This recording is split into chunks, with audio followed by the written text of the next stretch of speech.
2, 3.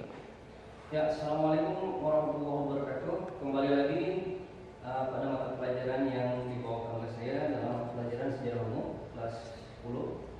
Pertemuan kali ini kita akan membahas mengenai akulturasi kebudayaan Nusantara dan Hindu-Buddha. Namun sebelum Bapak menjelaskan materi ini, lebih baiknya kita berdoa menurut agama dan kepercayaan masing-masing.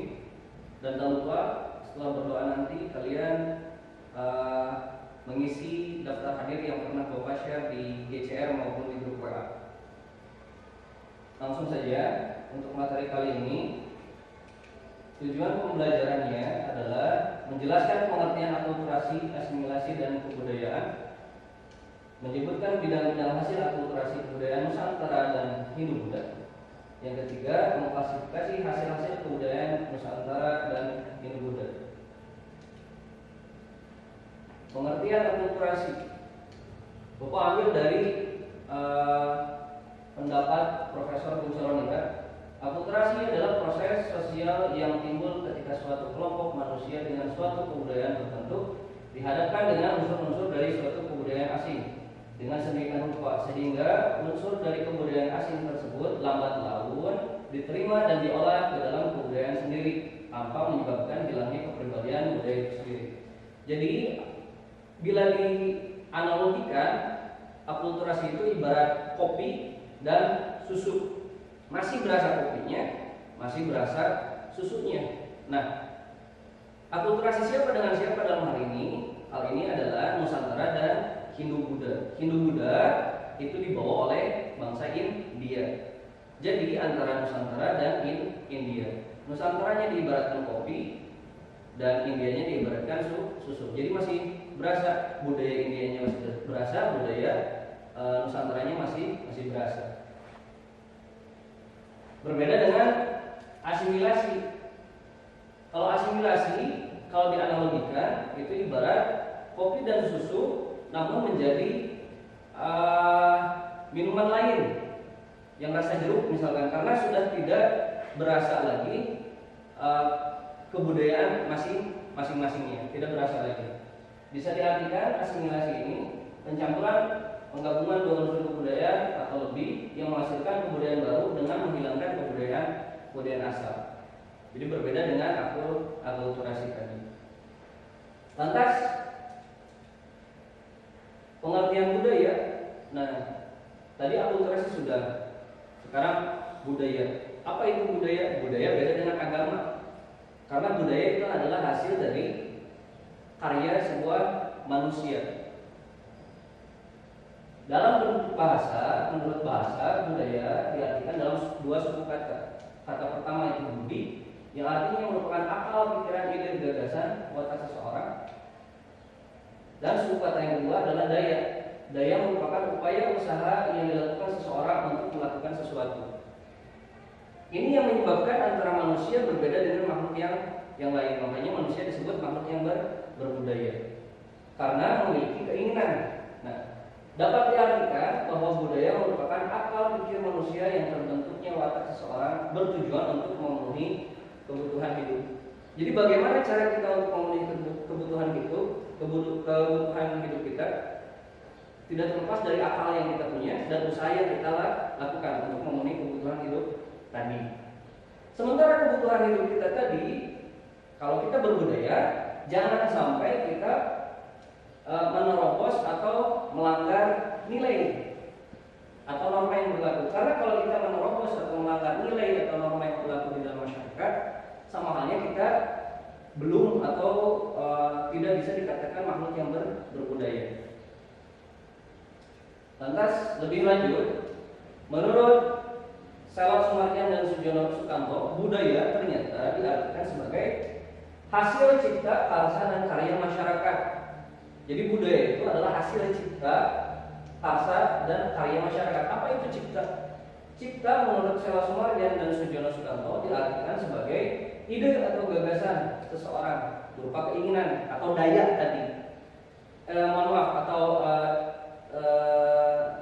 Budi tadi.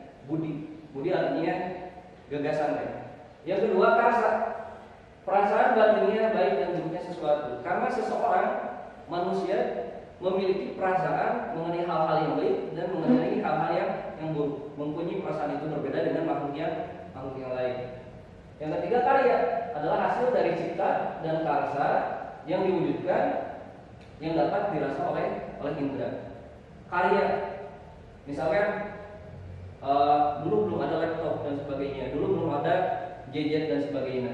Gadget atau laptop tersebut diartikan sebagai karya dari hasil budaya atau kebudayaan manusia. Lebih jauh, manusia tidak bisa dikatakan berbudaya. Profesor Muncaroningrat menjelaskan harus memiliki unsur-unsur kebudayaan baru disebut berbudaya manusia tersebut. Di antaranya unsur-unsur kebudayaan itu ada 7: sistem kemasyarakatan, organisasi sosial, sistem religi, sistem pengetahuan, sistem mata pencarian, sistem peralatan, bahasa, dan kesenian. Apabila manusia tidak memiliki unsur-unsur kebudayaan ini, belum dikatakan atau tidak bisa dikatakan sebagai manusia yang berbudaya. Nah, selanjutnya dalam materi ini nanti bermuaranya kepada hasil dari akulturasi Hindu, Buddha, dan Nusantara. Berupa apa aja hasil akulturasinya? Di antaranya ada 7. Di dalam buku pelajaran yang kita pelajari ada 7. Pertama, seni bangunan, seni ukir dan seni rupa, seni pertunjukan, seni sastra dan aksara, sistem kepercayaan, sistem pemerintahan, dan terakhir arsitektur. Kita bahas pertemuan hari ini hanya sampai kepada seni ukir dan seni rupa terlebih dahulu. Langsung saja. Nah, seni bangunan kalau diibaratkan kopi tadi, ini seni bangunan asli Nusantara adalah punden berundak. Punden berundak ini berupa daratan atau lahan yang meluas di dasar namun berundak-undak atau bertingkat-tingkat dan menyempit ke atas. Ini diibaratkan kopi tadi, akulturasinya berupa kopi, diibaratkan kopi yang dimiliki oleh Nusantara. Dipergunakan untuk apa?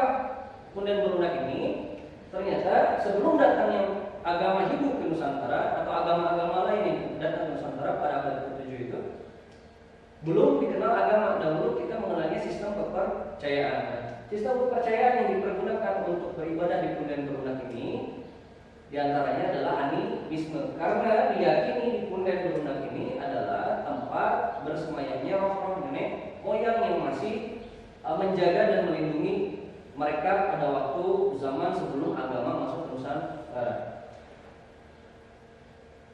Bisa kalian simak sendiri. Ini menurut Hartono, punden berundak mempunyai 2 arti. Yang berarti memuja, menyanjung, dan arti yang kedua adalah peninggalan sejarah orang-orang terdahulu yang mempunyai arti penting. Ini diyakini sebagai bangunan asli Nusantara, kopinya tadi. Nah, sekarang lantas susunya tadi apa? Akulturasi susunya itu, adalah candi. Dulu kita belum mengenal candi. Saat masuknya Hindu Buddha diperkenalkan oleh mereka budaya mereka berupa candi. Nah, ini ibaratnya susu tadi, kopi dan susu. Apa itu candi? Candi adalah tempat peribadatan umat Hindu dan Buddha. Tentunya nanti di akhir Bapak akan jelaskan perbedaan antara candi Hindu dan candi Buddha. Candi diperuntukkan untuk tempat pemujaan terhadap dewa-dewa yang diyakini sebagai Tuhannya umat Hindu atau Buddha. Diambil dari bahasa Candika Graha yang berarti rumah Dewi Candika. Tempatnya untuk apa?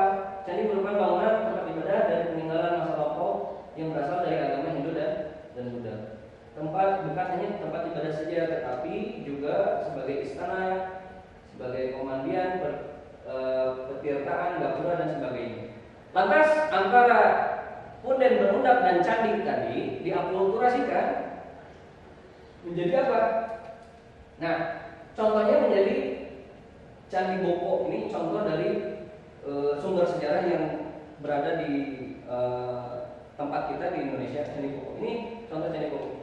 Ini berupa punden berundak yang warna hijau ini, dan di atas punden berundak itu adalah bangunan candi. Jadi di atas punden berundak didirikan candi. Itulah hasil akulturasi di dalam seni bangunan antara Nusantara dan Hindu Buddha. hampir di keseluruhan wilayah Nusantara candi dibangun di atas punden berundang. Nah, itu sebagai contoh dari hasil akulturasi antara Nusantara dan Hindu. Lantas selain seni bangunan, terakhir pertemuan ini Bapak hanya sampai ke seni rupa dan seni ukir terlebih dahulu. Seni rupa atau arca adalah patung para raja yang sudah meninggal, dijadikan simbol menurut agamanya masing-masing. Tentunya sesuai dengan agama Hindu atau agama Buddha. Karena Hindu dan Buddha masing-masing memiliki arca atau patung yang berbeda tentunya. Nah, ini contoh arca. Yang kedua, seni ukir relief. Biasanya relief ini dibuat di dinding-dinding candi atau di dinding-dinding bangunan-bangunan dengan ornamen-ornamen yang menyertakan ciri-ciri agama tertentu. Biasanya agama Hindu dan Buddha, karena di Nusantara pada waktu itu masuk agama Hindu dan Buddha. Nah, untuk pertemuan kali ini Bapak cukupkan sampai di sini terlebih dahulu. Kalian bisa simak nanti video yang berikutnya supaya tidak terlalu jenuh. Insya Allah nanti di akhir akan Bapak tulis dan Bapak bagikan tugasnya. Terima kasih atas perhatian dan Bapak akhiri. Mohon maaf apabila ada kesalahan. Wabillahi taufiq wal hidayah. Assalamualaikum warahmatullahi wabarakatuh.